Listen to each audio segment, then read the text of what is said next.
Here's a line that I heard many years ago, and I really wasn't sure what to think about this. So true or false, every family business must always be for sale.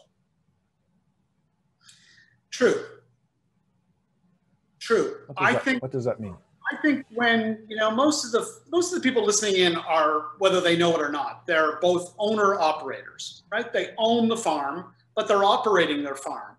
And I would say that the vast majority of farmers that I've met are spending 99% of their time on their operations, trying to figure out what crop to plant, when to harvest, pricing their inputs, looking for the best time to sell. Like all of that, that's operation, but they're owner operators. I would love to see farmers, owner operators, spend at least 50% of their time on their ownership, trying to figure out when and where and how to maximize the value of their business operation.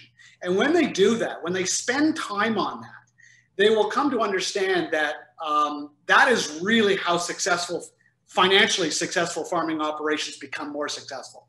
They're either acquiring land at an opportune time because they're spending time on their ownership, or perhaps they're selling.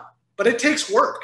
And that's the piece that usually gets missed. That's the piece that usually gets the short shift, is the ownership.